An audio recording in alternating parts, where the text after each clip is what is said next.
Mister Sudheer sir, నమస్కారం. ఇవాల్టి రోజుల్లో గనక చూస్తే ప్రతి స్టూడెంట్‌కి పేషెన్సీ లెవెల్స్ చాలా తక్కువ అని చెప్పొచ్చు సార్.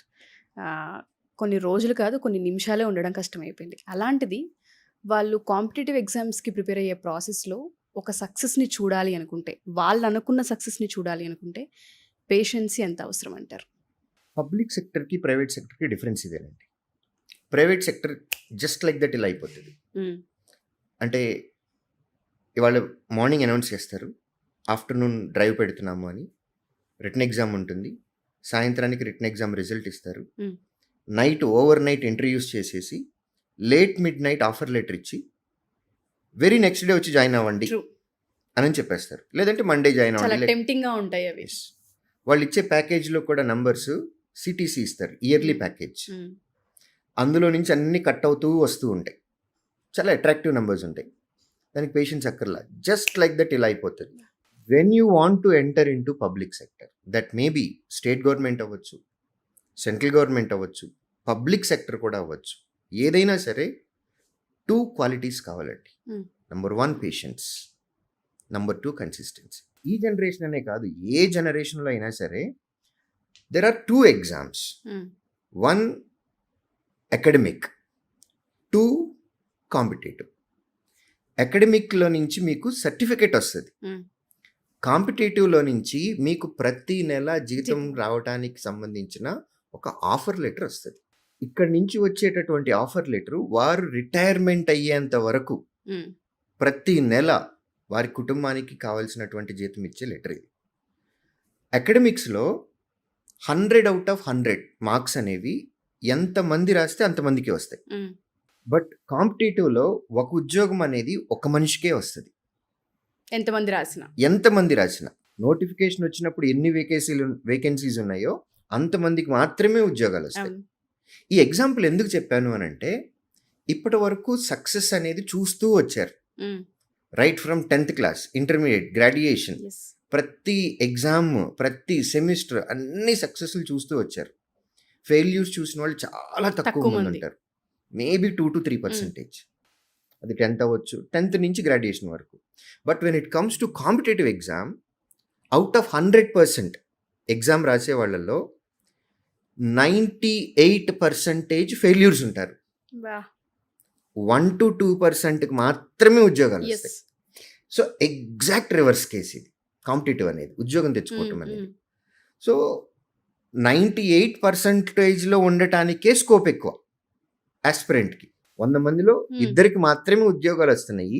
మిగతా 98 మందికి ఉద్యోగాలు రావు. యెస్. సో పర్సంటేజ్ 98 ఎక్కువ ఉంది. ఫెయిల్యూర్కి పర్సంటేజే ఎక్కువ ఉంటుంది ఇక్కడ కాంపిటేటివ్ ఎగ్జామ్. కాంపిటీటివ్ ఎగ్జామ్స్‌లో. కాబట్టి ఫస్ట్ టైం ఫెయిల్యూర్ చూసినప్పుడు దట్ టు కాంపిటేటివ్ ఎగ్జామ్స్, ఈ పబ్లిక్ సెక్టర్ ఎగ్జామ్స్కి ఫేజెస్ వైజ్గా ఉంటాయి.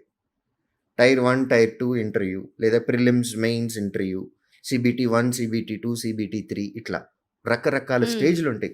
ఈ స్టేజ్లో ఎక్కడో ఒక చోట పోతుంది మనకి, దానికే ఛాన్సెస్ ఎక్కువ ఉన్నాయి. ఫస్ట్ టైం ఫెయిల్యూర్ చూసినప్పుడు డిమోటివేట్ అవ్వకూడదు. డిమోటివేట్ అవ్వకూడదు. ఫెయిల్యూర్ రావటానికే ఎక్కువ పాసిబిలిటీ అనేది మైండ్లో పెట్టుకొని ప్రిపేర్ ఫర్ ద వరస్ట్. ఇది కాకపోతే నెక్స్ట్ ఇంకొక నోటిఫికేషన్కి అప్లై చేద్దాం. బట్ నెక్స్ట్ నోటిఫికేషన్కి వచ్చే లోపు మనము ఏం ఇంప్రూవ్ చేసుకోవాలి అనేది మనం మెంటల్గా ప్రిపేర్ అవ్వాలి. కాబట్టి పేషెన్స్ అనేది అట్మోస్ట్ ఇంపార్టెంట్. రెండోది, పబ్లిక్ సెక్టర్ నోటిఫికేషన్ ఏదైనా సరేనండి, ప్రాసెస్ మినిమం 8 months నుంచి 1 year వరకు పడుతుంది. ఇది కాన్స్టిట్యూషనల్ రూల్ అండి. మనకి నోటిఫికేషన్ ఇప్పుడు ఇచ్చేసేసి రేపు పొద్దున్న ఎగ్జామ్ పెడతాము అని అంటే ఒప్పుకోదు. కాదది. యెస్. మన రాజ్యాంగం ఒప్పుకోదు. దానికి మినిమం టైం పీరియడ్ ఉంది. ఆ నోటీస్ పీరియడ్ ఇవ్వాలి, అప్లై చేసుకోవడానికి టైం ఇవ్వాలి, ఆ తర్వాత ఫస్ట్ ఫేజ్ ఆఫ్ ఎగ్జామ్ పెట్టాలి, దాని రిజల్ట్ ఇచ్చిన తర్వాత మళ్ళీ కొన్ని రోజులు గ్యాప్ ఇవ్వాలి, తర్వాత మళ్ళీ నెక్స్ట్ స్టేజ్ ఆఫ్ ఎగ్జామ్ పెట్టాలి. సో ఇదంతా కాన్స్టిట్యూషనల్ రూల్ మనకి. ఇదంతా బెస్ట్ కేసు తొందరగా నోటిఫికేషన్ కంప్లీట్ అయిపోయింది అని అంటే 8 months లేదా 12 months వరకు పడుతుంది. అంటే మన గ్రాడ్యుయేషన్ ఎంత సీరియస్నెస్గా చదివామో ఇది కూడా అంతే సీరియస్నెస్గా చదవాలి. ఆ పేషెన్స్ అనేది ఉండాలి. ఎట్లాంటి పేషెన్స్ ఉండాలి, ఎలాంటి కన్సిస్టెన్సీ ఉండాలి అని అంటే, ఈ నోటిఫికేషన్ మనం ఫెయిల్ అయ్యాము అని అంటే నెక్స్ట్ నోటిఫికేషన్కి అప్లై చేయాలి మనము అనే స్ట్రాంగ్ మైండ్ సెట్ ఉండాలి. అంత టైం మనం నిలబడటానికి, ప్రిపేర్ అవ్వటానికి ఓపిక మనకు ఉండాలి. ఓపిక, పేషెన్స్ అనేది ఉండాలి. కన్సిస్టెన్సీ. డే 1 ప్రిపరేషన్ అప్పుడు మనకి ఒక చాలా స్ట్రాంగ్ జీల్ తోటొస్తాం. హ్మ్. ఇవాళ నేను 12 గంటలు చదివేయాలి అని. అది కన్సిస్టెంట్‌గా మెయింటైన్ చేయాలి. ఎప్పటి వరకు మెయింటైన్ చేయాలి అనంటే, మనం అనుకున్న ఈ ఆఫర్ లెటర్ ఉంది గదా! హ్మ్. ఈ ఆఫర్ లెటర్ మన మెయిల్‌కొచ్చేంత వరకు. బా! అప్పటి వరకు మనకి ఆ కన్సిస్టెన్సీ ఉండాలి. ఇవాల్టి రోజున చాలా సీరియస్‌గా గనక చదువుకుంటే గనక 1 ఇయర్‌లో ఉద్యోగం తెచ్చుకోవటం అనేది కష్టమేమీ కాదు. ఒకవేళ రాకపోతే ఎందుకు 1 ఇయర్‌లో హ్మ్. కష్టం కాదనంటే, నంబర్ ఆఫ్ నోటిఫికేషన్స్ అన్నున్నాయి. ఒక నోటిఫికేషన్ కాదండి. బోలెడన్ని నోటిఫికేషన్స్ ఉన్నాయి. అవును. సో, ఒక గ్రాడ్యుయేట్ ఎప్పుడైనా సరే, నేను ఈ మధ్య కాలంలో ఒక టీచర్‌గా నాకు చాలా ఇవి వస్తా ఉంటాయి. ఏంటంటే, నాకు రైల్వే ఏఎల్‌పీ అంటే ఇష్టమండి. హ్మ్. హ్మ్. నాకు ఇన్‌కమ్ టాక్స్ ఇన్స్‌పెక్టర్ అంటే ఇష్టమండి. నాకు ఆర్‌బీఐ గ్రేడ్ బి అంటే ఇష్టమండి. నాకు ఎస్‌బీఐలో పీఓ అంటే ఇష్టమండి. యెస్, మీ ఇష్టాలున్నాయి. Very good. బట్ భారతదేశంలో పుట్టినందుకు గాను మనకి అవకాశాలు చాలా ఉన్నాయి. ఒక గ్రాడ్యుయేట్‌కి మోర్ దెన్ 100 నోటిఫికేషన్స్‌కి అప్లై చేసే ఛాన్స్ ఉంది.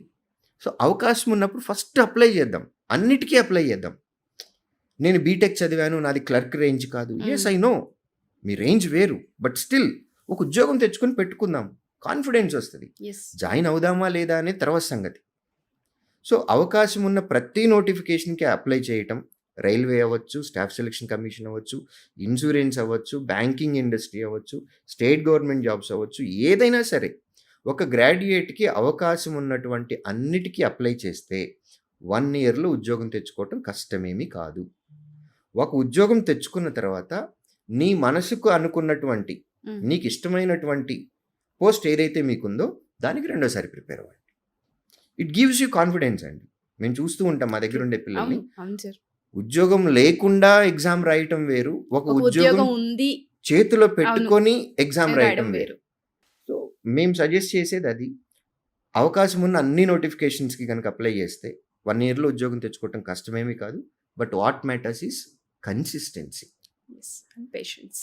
ఈ ఫస్ట్ ఇయర్‌లో ఉద్యోగం తెచ్చుకునే ప్రాసెస్‌లో ఫస్ట్ నోటిఫికేషన్‌లో ఫెయిల్ అయినా, హ్మ్. సెకండ్ నోటిఫికేషన్‌లో ఫెయిల్ అయినా, నెక్స్ట్ దానికి అప్లై చేసేటటువంటి పేషెన్స్ కావాలి. సో, ఈ 2 ఫ్యాక్టర్స్ ఉంటే గనక కన్సిస్టెన్సీ అండ్ పేషెన్స్. ఈ 2 క్వాలిటీస్ ఉంటే పబ్లిక్ సెక్టర్‌లోకి ఎలిజిబిలిటీ ఉంటుంది. డెఫినెట్‌గా సార్.